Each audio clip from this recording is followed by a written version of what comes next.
Doy una cordial bienvenida a los estudiantes del aula virtual de Global Business Surgeons Consultores. En este segundo video tutorial de nuestro curso en Minitab, veremos las diferentes distribuciones de probabilidad, incluyendo las de variables tanto discretas como continuas. Esto corresponde a la segunda fase del mapa de procesos de MAMC, medir dentro de la técnica de calidad 6 Sigma. ¿Por qué veremos este tema?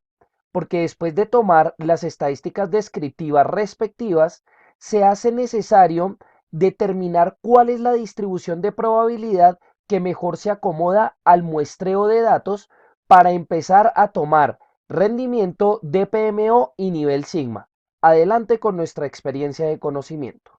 Tenemos nuevamente la pantalla principal del software Minitab, en donde vamos a generar un nuevo proyecto desde cero para explicar las estadísticas y los cálculos que se pueden realizar para los distintos modelos de distribución probabilística. Les mostraré entonces cómo utilizar las herramientas del software Minitab para generar tablas con datos aleatorios que siguen la parametrización de los distintos modelos de distribución estadística, ya sean discretos o continuos. Para ello vamos al menú Calc y vamos a seleccionar donde dice datos aleatorios. Aquí se despliega una ventana con todos los tipos de distribución probabilística que calcula Minitab. Tenemos muestreo por columnas y abajo empiezan a salir todos los modelos de distribución estadística que siguen una campana de Gauss más o menos normal. Tenemos entonces chi cuadrado, distribución normal, normal multivariada, Fisher, t-student y uniforme. Debajo de ello, en el siguiente separador, vamos a ver todos los modelos discretos de probabilidad, donde está Bernoulli, binomial, geométrica, binomial negativa, hipergeométrica, discreta, entera y Poisson. Abajo entonces veríamos todos los datos que siguen una distribución continua, pero que son diferentes a la distribución normal o que presentan algún sesgo.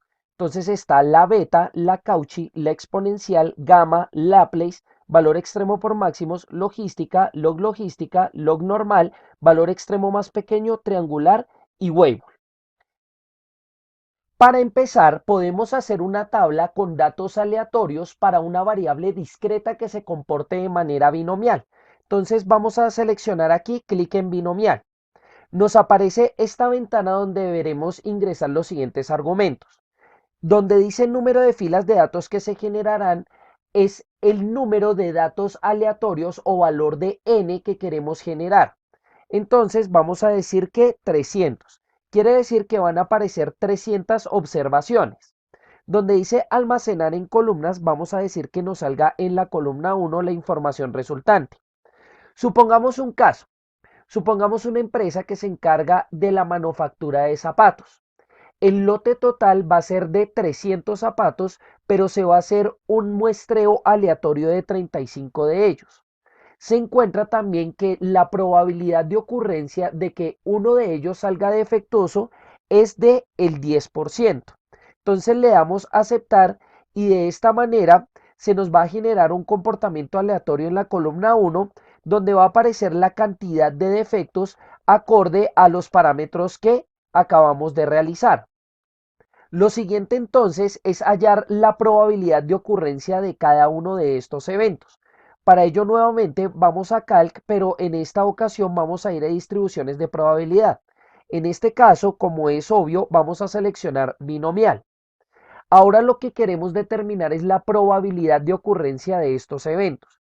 Vamos a seleccionar probabilidad bruta, con lo cual por eso seleccionamos el primer ítem. Aquí abajo arroja es la probabilidad acumulativa de izquierda hasta X y la probabilidad acumulativa inversa que sería de X hacia la derecha o hacia infinito positivo. Vamos a volver a parametrizar de la misma manera donde decimos que el número de ensayos es de 35 y la probabilidad del evento es del 10%. En la columna de entrada vamos a decir que es la columna 1 la que vamos a utilizar los datos y vamos a seleccionar en almacenamiento opcional la otra columna. Ojo acá, se pueden tomar dos alternativas. Si almacenamiento opcional se deja en blanco, los datos resultantes del cálculo estadístico van a aparecer en la ventana de sesión. De lo contrario, como en este caso, podemos asignar una columna y nos va a aparecer es en la hoja de datos.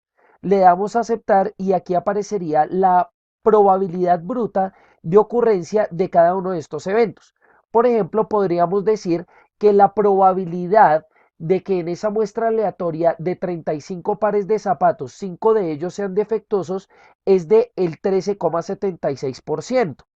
Mientras que, por ejemplo, para muestras más grandes, como de 7 zapatos defectuosos en esa muestra aleatoria, la probabilidad va a disminuir a únicamente el 3,5%. Lo siguiente que se puede realizar es una comparación gráfica entre los valores de este caso específico comparados con la tabla de distribución binomial bajo los mismos parámetros de manera teórica para mirar qué tanto se acomoda este caso a los valores teóricos. Para ello, entonces nos vamos a ir al menú gráfica y primero vamos a realizar un histograma simple para la variable que acabamos de determinar. Entonces, donde dice variables de gráfica, vamos a seleccionar la columna 1 y le vamos a dar a aceptar. Aquí nos aparecería el histograma del comportamiento de estas variables aleatorias que generamos. Ahora vamos a comparar dicha gráfica con los valores teóricos para una distribución binomial con esos parámetros. Entonces vamos a gráfica, pero ahora vamos a decirle gráfica de distribución de probabilidad. Vamos a seleccionar donde dice ver una y le damos a aceptar. Vamos a decir que nos arroje para distribución binomial con un número de ensayos de 35 y una probabilidad de éxito de el 10%. Le damos a aceptar y aquí tendríamos la tabla teórica que podríamos compararla contra la tabla de los datos aleatorios. Vemos que hay un sesgo aquí en este 2 donde la barra supera la siguiente respecto a la teórica, pero podríamos decir que ambas gráficas se acoplan de una manera similar. Por lo tanto, diríamos que dicha variable sí se comporta efectivamente de una manera binomial. Vamos a realizar otro pequeño ejemplo utilizando las mismas herramientas, pero ahora para una distribución de Poisson. Vamos a hacerla de aquí en adelante. Nos dirigimos entonces nuevamente al menú Calc y datos aleatorios, pero esta vez vamos a seleccionar Poisson. Acá vamos a borrar unos datos que tenemos para generar un nuevo ejemplo.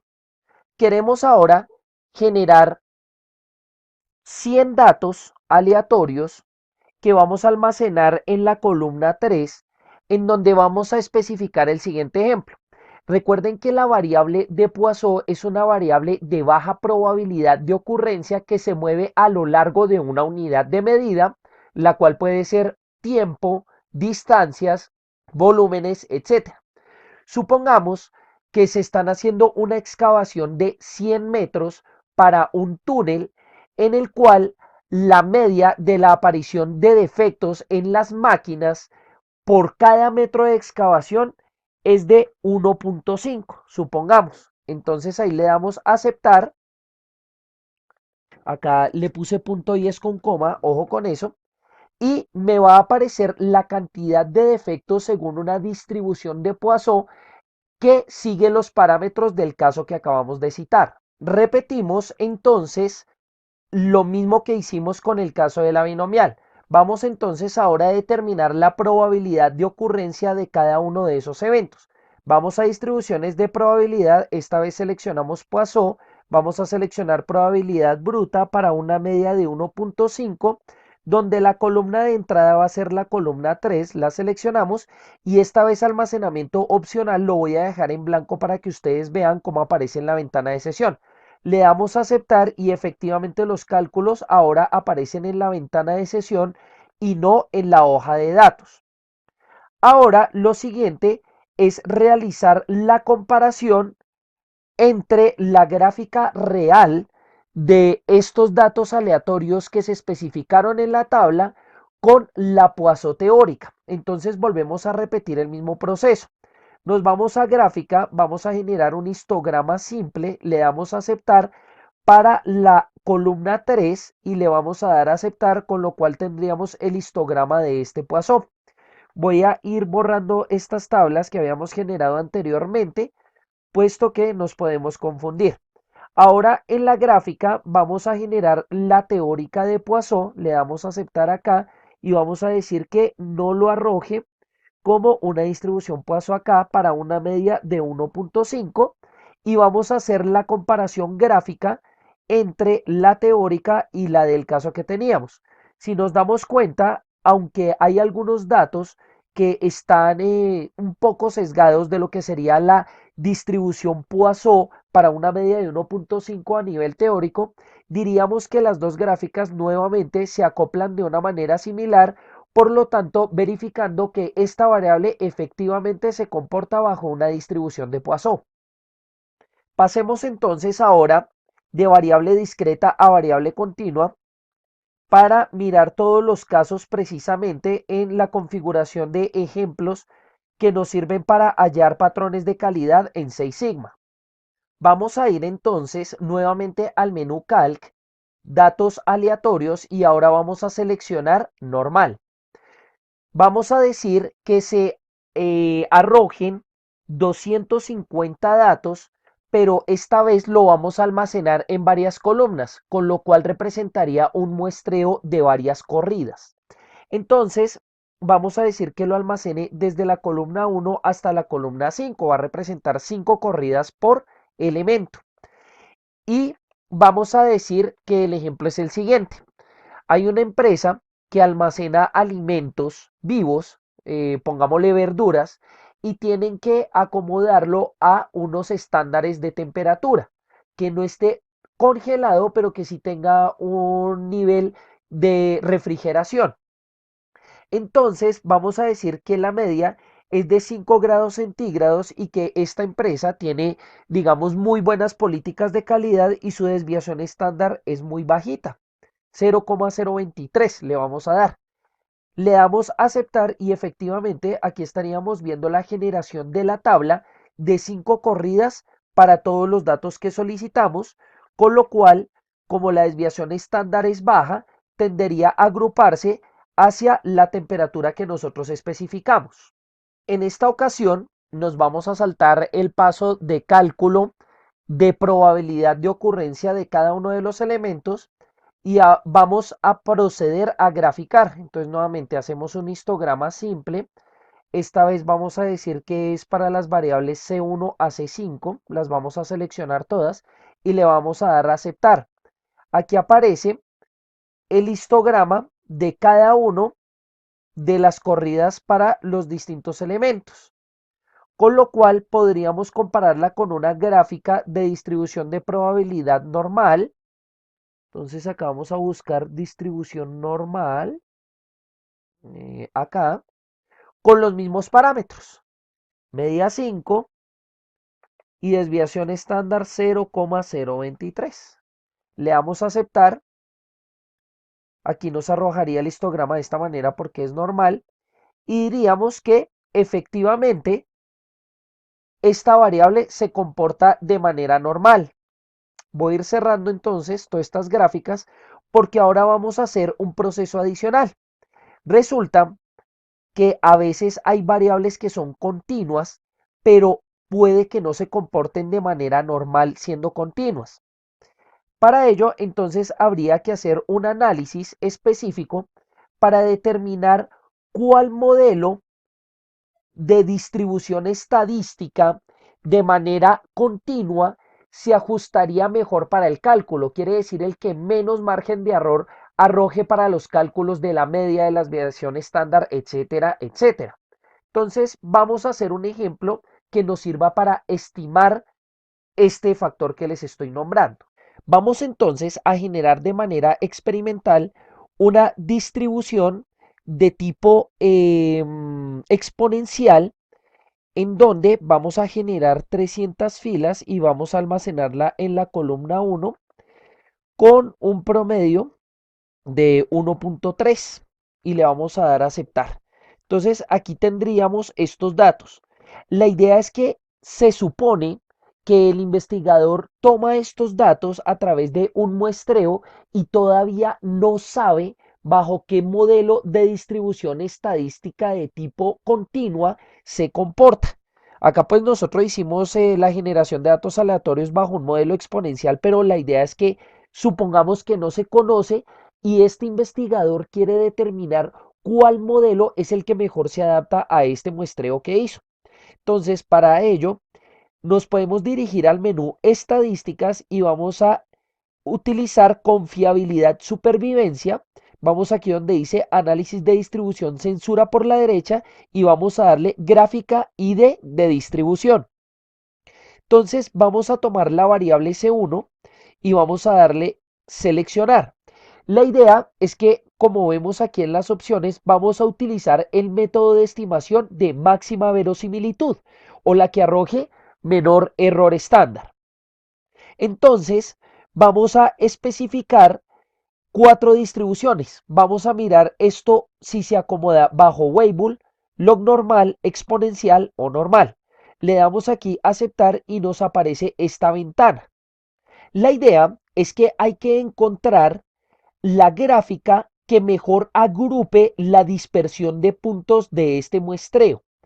Quiere decir que las dos mejores opciones serían a través de una distribución Weibull y una exponencial, dado que la log normal presenta mayor dispersión de los puntos respecto a la línea de referencia y la normal efectivamente no sirve.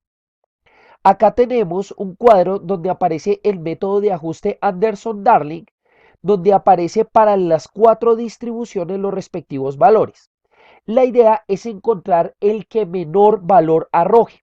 Quiere decir que las mejores estimaciones serían la Weibull con 0,526 y la exponencial con 0,522. Pero además de ello, supongamos que no se conoce ni la media ni la desviación estándar poblacional para realizar dichos cálculos. Entonces, ¿cómo se puede complementar este análisis? Ya sabiendo que la Weibull y la exponencial son las dos mejores medidas, vamos entonces nuevamente a estadísticas, confiabilidad, supervivencia, análisis de distribución y vamos a ir al análisis de distribución paramétrica. Vamos a decir que para la variable C1 me genere una distribución Weibull asumida. Le vamos a dar a aceptar y aquí me aparecería de una manera más explícita esta dispersión de datos bajo la distribución Weibull. Vamos a repetir el mismo proceso, pero entonces vamos a hacerlo con la exponencial. Le damos a aceptar y entonces aquí ya tendríamos la gráfica exponencial. Vamos a comparar la Weibull con la exponencial.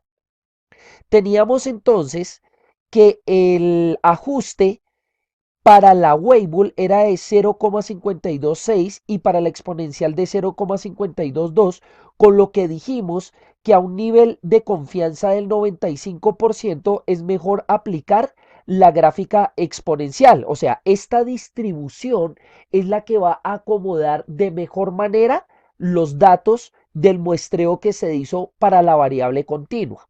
Como en este tutorial yo creé los datos aleatorios según un comportamiento exponencial, pues ya se sabía cuál era la gráfica que más aplicaba. Pero en la vida real, el estadístico que está tomando la información sobre el proceso continuo en la empresa para determinar los estándares de calidad aún no sabe esos datos bajo qué modelo de distribución estadística se comportan. Entonces quiere decir que conocería la media y la desviación estándar muestral, más no la poblacional. En este caso, como lo hice pues deliberadamente, ya se sabía que era exponencial, recuerden que yo había parametrizado con un promedio poblacional de 1.3. Miremos que aquí arroja una media de 1.44, con lo cual se acercaría mucho a lo que sería la media poblacional.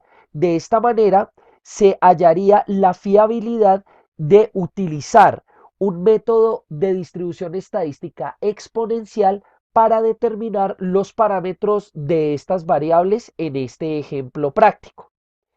Esto sería entonces todo por este tutorial. Si tienen alguna inquietud adicional acerca de los temas tratados, no duden en consultármelo a través del aula virtual. Nos veremos en una próxima ocasión. Hasta pronto.